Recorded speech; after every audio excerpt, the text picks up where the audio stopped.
Hello, everybody, and welcome back to JV Talk Sports. I'm Brock Elsester, and I'm here with Jonathan Rizzo. Future Hall of Famer, Mr. Horton. Never a Hall of Famer, Mr. Dutt.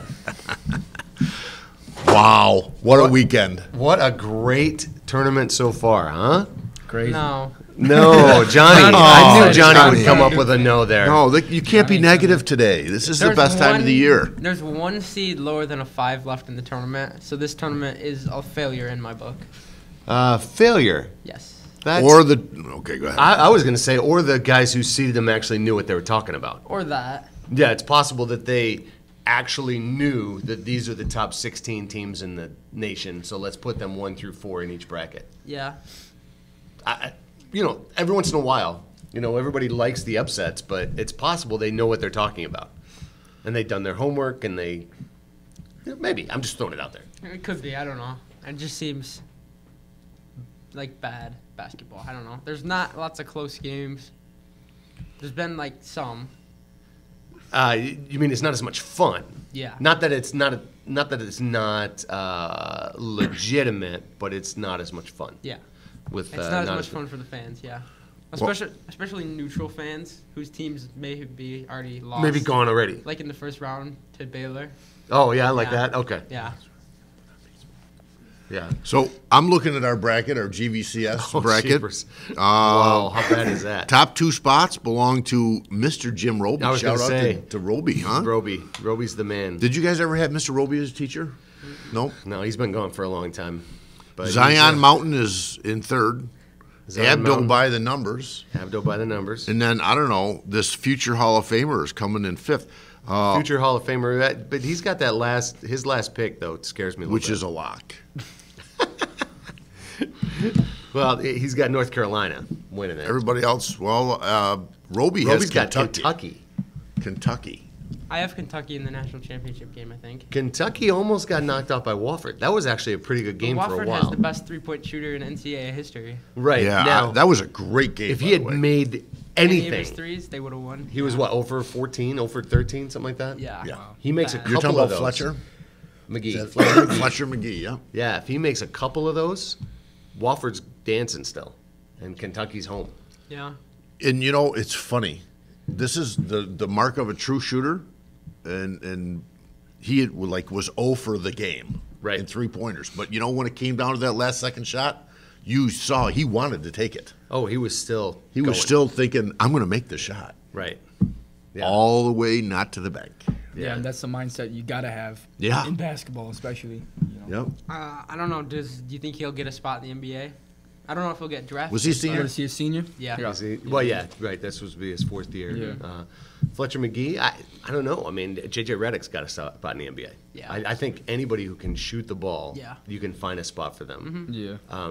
But coming from Wofford, do you think somebody will give him a shot? He might be an undrafted free agent, try to go to camp someplace and catch on. Maybe do the G League. I mean, Jimmer Fredette just got a job, right? Yeah. Yeah. He just signed with Phoenix, I think. Yeah. Oh, did he? Yeah. Oh, no yeah. kidding. So, For what? if you 3 can, games? yeah. I mean, so if you can shoot, somebody will find you a spot. Here's his college stats. He's 20 points per game. His rebounds and assists are really low, but he's shooting 41% from the 3. And if you got a player that can, average 20 points per game off and shooting that well from the 3-point line, I think he can find a spot for them in the league. Sure. He's the certainly. all-time Like- 3-point. Well, Yeah, what does like- a guy like- what does a guy like Steph shoot? What's his 3-point percentage? 45%. 45? Yeah, around that area. And he's I'd call him a premier player, right? Yeah. Yeah. Yeah, He's but, one of I the mean, premier Steph's got a players. handle too. I don't know if Fletcher Yeah. McGee's got that No, kind of. but Fletcher creativity. McGee could be like a Kyle Korver type player, a player you have come in just for Sure. for 3-point shots. Well, I think of J.J. Redick, right? J.J. Redick's going to put up 25 some days when they're concentrating on Embiid and those guys, and then other Yeah. games he'll hit 2 threes for you and he'll score 6. I mean, wasn't that what J.R. Smith was supposed to be with the Cavs? Right, and it just didn't. It pan just out. didn't pan out. Well, I mean, he did have a good run for like a while until like the last season he played for him. Well, sure, and, But, and he played in the league for how many years? Quite a while. Yeah, Probably you don't around get to stay in the 13 league for years. that many years without being halfway decent. Yeah. Yeah. So I mean, he had a good run with New York, but Yeah. averaging 18 points a game in one season. But Yeah. Now, I know you guys are waiting to talk about it, so go ahead. Duke sneaking one out. Getting.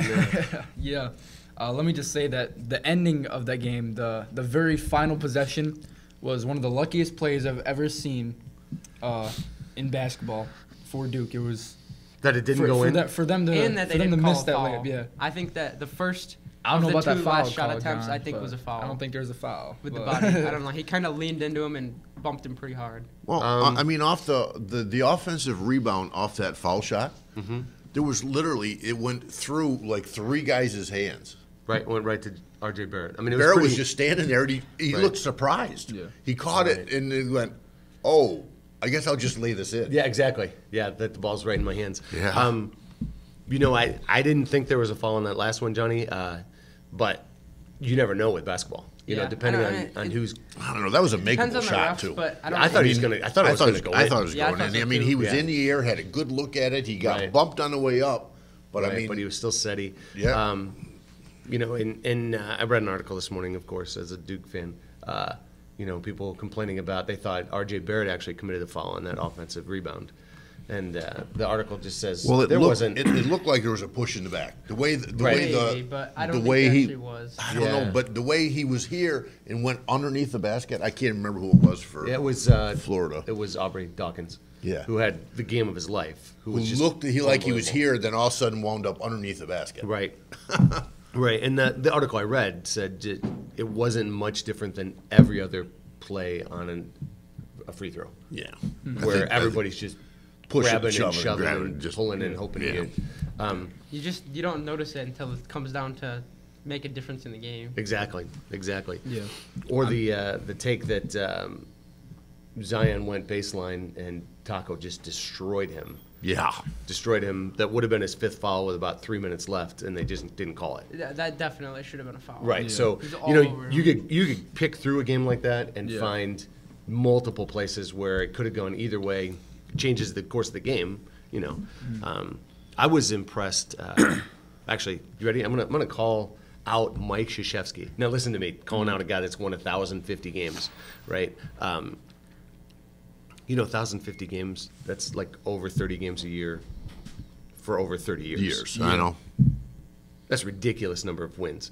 But anyway, I thought he made a coaching error. I thought he got outcoached by Johnny Dawkins. I think he might have. I thought at some point O'Connell needed to be on the floor to spread the floor, let O'Connell play the point, because Trey Jones was being guarded by Taco Fall. Yeah, Yeah. And Taco's just standing in the middle of the key saying, go ahead and shoot the 3 if you want. Yeah.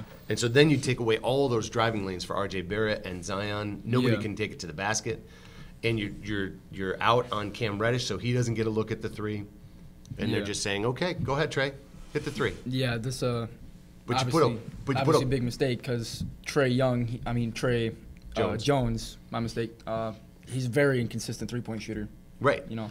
But O'Connell's a great Yeah. 3-point Yeah. shooter. So you put O'Connell out there. Yeah. Now you got to make Taco Fall guard one of those bigs. Yeah.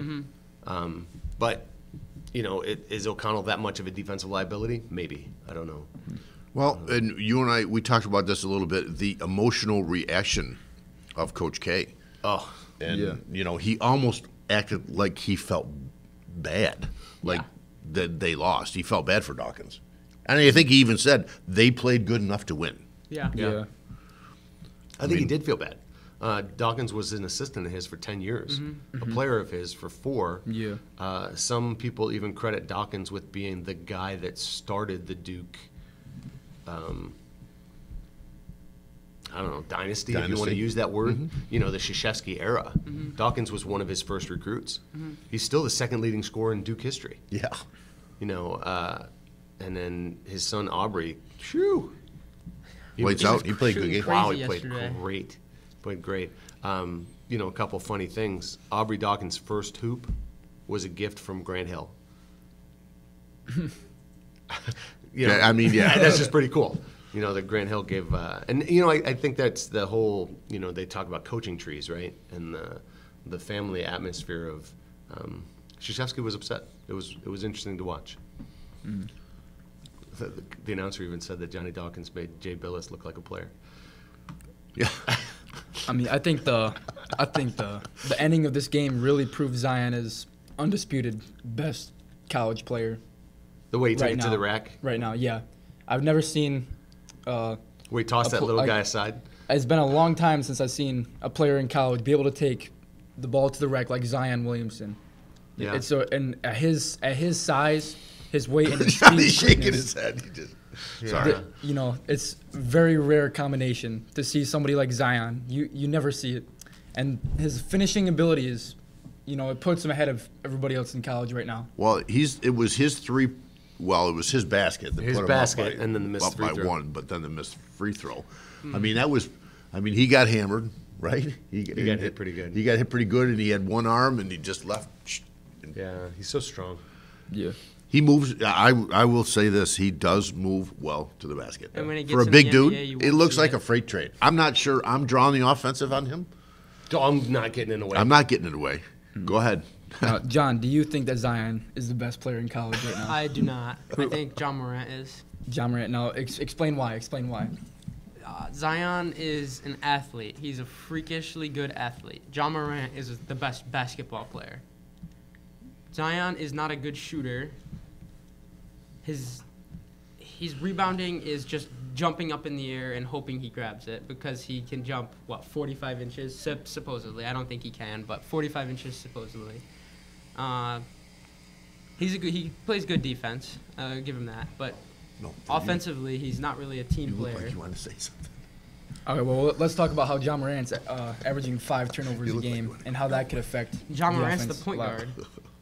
Okay, yeah, but still, Steph Curry's a point guard. Kyrie Irving's a point guard. They average 2 or 3. And they're playing turnovers. with They're playing against NBA players. they're playing with NBA players though. Murray State is not. They have maybe 1-2 guys that'll ever end up in even touching an NBA court, ever. So So. Okay. Oh, okay. I think what you guys are at is you're at the exact same argument that people have when they want to argue Wilt Chamberlain versus Michael Jordan. You can't argue those because they're two different styles of players. Michael Jordan was 6'6", shooting guard. Wilt Chamberlain was a 7'9". No, I'm just kidding. He wasn't that big, but he was a big guy inside. You know, playing against not as many big guys. You know, it might be even trying to say LeBron versus Jordan. The issue, I think, will be interesting to see how their games translate. You know, Ja really struggled against the length of Florida State. Yeah. You could see that. So when he gets to the pros, everybody's Everybody's that that long. big. Yeah. So that'll be interesting to see how that works out. You know, same idea with UB going against Texas Tech. You know, UB never saw a defense like Texas Tech's. Right. And so Massenberg, you know, those guys, they looked like they couldn't do anything because they were terrified. Kudos to UB at a nice season. Oh, great season. 32 wins. That's amazing. All right, now, John, you said that Ja's three-point shot is a factor that puts him ahead of Zion. But as of right now, Ja is a sophomore, Zion is a freshman, and Zion's three-point percentage is only 3 points lower in percentage-wise. But Zion doesn't and then shoot. Zion doesn't shoot and contested Ja's threes. He doesn't shoot contested threes. Ja's freshman season, he shot a lower percentage than Zion does this season. Shooting contested threes off the dribble. Zion only They shoots took wide open relatively set the shots. same amount of three-point Set attempts per game. shots. He really They took does. relatively. Bringing back the set shot. He shoots Ja- wide open set shots only. If Ja- you can't hit Ja's- wide, Ja's if you can't freshman shoot year- a decent percentage on wide open set shots, you aren't going to be a player. Okay, Ja's I have a freshman. hard time saying that I one. was going to say set shots 4 times fast. No, I don't. It's not a good idea. Not a good idea at all. Ja's freshman year, he only shot 2.8 attempts per game. So you're telling me that 2 out of those 3 attempts are contested? I You would- think yeah, that I would guess, yeah. I don't know. when I you didn't watch any Wednesday when you games. take that few, they're not contested shots. You know, you're taking the better looks when you're only taking that many attempts per game. I don't know. Well, will they both When be in you're the taking NBA upwards next year? to- Yeah, They'll Is- both yeah, be in is the Ja NBA gonna go? next year. yeah. Well, and I've heard that Ja made huge strides between his freshman and sophomore years. Like Yeah. I didn't hear anything about Ja Morant last year. Yeah. And so he went to, what was it, the CP3 camp or something like that, like the point guard camp, Something. run by Chris Paul. And that's when everybody went, oh, this guy can play. You know, so, I don't know, we'll see. We'll have the same conversation next year. You guys are both underclassmen. We'll see you back here on the show, and we'll have a conversation. Yeah, we'll about have. who's had the best rookie Who's year. had the best rookie season?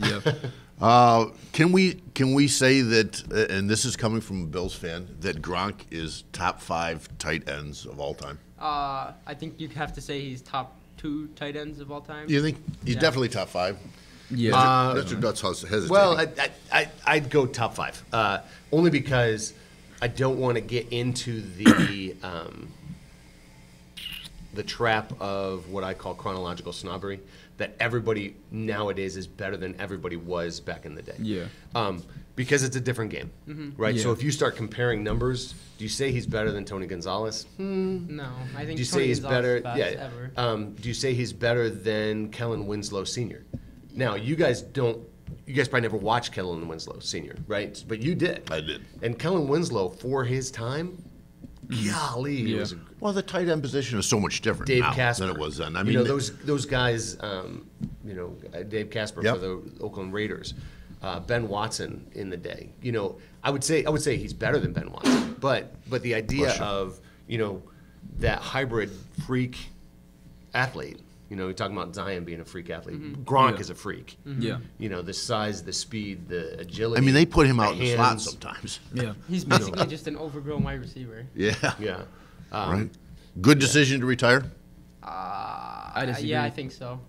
I think so. You don't He's think got- so? I mean- How many games did he miss last? I mean, he misses at least Gets- 3-4 gets games a beat year up. now, right? You know, it's a tough game. Yeah. Football's a tough game to play for a long time. Well, when and you're going that fast and getting hit that hard when you're going that fast, it's really rough on the body. well, and you notice when everybody tackles Gronk, they hit it right at the knees. Yeah. Oh, gosh. Nobody tries to tackle. He would kill you upper body strength. Yeah. Everybody goes for his legs. So Right. I mean, that's the way to tackle him. But He's been hurt so many times. It's probably just better to go out now when you're not tearing an ACL or breaking a leg or having some weird arm injury or something. It's interesting, though. I mean, he's only 29, right? Yeah. So he only played 8 seasons, 7 or 8. Well, and came up huge in the playoffs. I mean, he was, I don't know, just interesting. yeah. I mean, now you just get married, settle down, and have 10 little baby elephant Gronks or whatever, giant children. Brock, you don't think he should retire? I don't think so. I mean, he's been through a lot of physical, strain on his body throughout his career. You know, football is a rough sport, especially at that position. But I mean, at 29 years old, you got to say you got at least 3 years remaining. Right. You know, and it's, Right. like especially after coming off such a great year. But what more winning does a he have? championship. What more does he have to get? Go out on top. Like you always want to go out on top. Yeah, but it He's also going out on top. It also questions that player's love for the sport when they were retiring after That's totally ridiculous. 'cause- You don't know Gronk. So at all. shouldn't Brady I mean, go with him? You know nothing about Gronk when you question Did whether you announce Gronk him loves this morning? football. I yelled, Brady next, Brady next. But I mean, think about it. You get to the point where, financially wise, you're set for life, and your name is in the history books, and you just settle down and retire instead of continuing to play the game that you love. But doesn't there come a time, though, when you actually, I mean, I don't think we understand the amount of dedication it takes to play and get drilled by 300-pounders every week and then go back during the summer and the amount of work they put in. And if you might say, I don't know Gronk. I don't know him from Adam, right? I mean, funny story. I watched him play a high school basketball game once. Weird. But anyway, I don't know him. And so when he decides that, he's not willing to do that anymore, he might just be tired. He might just be saying, you know what? I've done this. I've beat my body up. We know what we know about concussions. Yeah. We might just say, you know what? I've put my mark on the game. I'm done. And then be Jason Witten and come back next year. Who Yeah. knows? That's it. I was just gonna say that. And say, Jason Witten left, right? And Jason Witten, I would say, is a top 5 tight end of all time. So he left and realized that he missed the game. Yeah. He missed that. He missed that part of it. So maybe Gronk takes a year off and says, you know what? I like being in the spotlight. I miss the game. So we'll probably think about wrapping it up here a little bit. But do you want to wrap up with NCAA? No. What do you want to wrap up with? I want to just, real quick, did you see UB women? Yeah. UB women ended up losing to UConn by what, 12? But they were within 8 with 3 minutes left to go in a game. Is the closest second round game that UConn has had in, I think, 10 years. Usually UConn wins their first 2 by an average of 29 points a game. Mm-hmm. All right. UConn's not UConn, though. UConn's not UConn, but I mean, it's good for UB to make them, they had 25 offensive rebounds against UConn. I imagine Gino was going bananas, that somebody's getting those kind of rebounds. Can anybody, and I'm just going to look over at Chelsea, she's behind the glass, can anybody beat Notre Dame on the women's side? I didn't think so. All right. Notre Dame just looks awesome. I mean, Louisville's okay. I think Notre Dame is basically what UConn was. Right. Notre Dame is just lights out. Although the 2 seniors from UConn finished their careers 59-0 at home, never losing a single game in Storrs, Connecticut, in 4 years. That's pretty impressive. That's crazy. And then I wish I had your cousin to see what happens with Tennessee. What's Tennessee going to do now that they got knocked out in the first round? They're probably going to, they're probably looking for a different coach. That was a good game yesterday in the men's side. Tennessee, Iowa. Iowa came Yeah, roaring back. 25. That was a crazy game. That's crazy.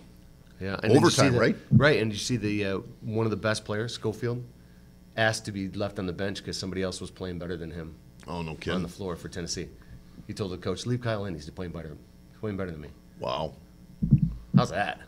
That's, I don't know. You I don't even know how to respond. I know how to respond. You can look to at it that. 2 ways. You could look at it, hey, cool, team in, or let him make the mistake and not me.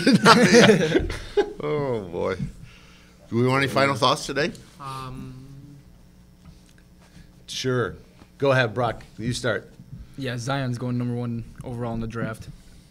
I'll go That's with my final that. thought. Zion goes number 1. John Morant goes number 2. But John Morant has a significantly better transition into the NBA, and his talent actually translates. I disagree. Where Zion's he'll be a good player, You're but not he allowed won't to be disagree a with great final player. thoughts. Yeah. I'm disagreeing. Zion will never be a great player in the NBA. He'll be Okay. average. Just So- Average, okay. Like every other Duke We'll player see, that we'll see. goes to the NBA. Well, I just want to say number 1 UNC quietly making it into the Sweet 16. Just quietly getting things done. Luke May. Yeah, he quietly gets it done. He does. He does. I have to admit that. Is he literally 35 years old? He's got to be, and I think he's running for governor of North Carolina next year. Yeah, I think he will. He's gonna play for Charlotte. Yes. They will draft him just for the marketing. Yeah. Just for the marketing. May for president. I They'll don't know. fire Roy Williams and hire him as the coach. That's awesome. I had a final thought, and it went away, so I guess I'll just go with you guys were making me laugh over there. Major League Baseball starts on Thursday. Looking forward to it.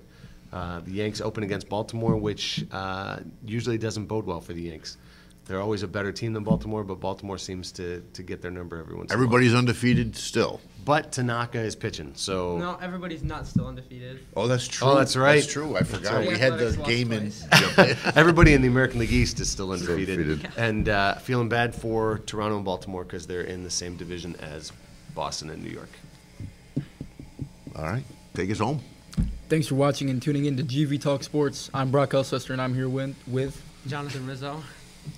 Future Hall of Famer, Mr. Horton. Sitting next to a Hall of Famer, Mr. Dutt. Peace out. See you Wednesday. Adios.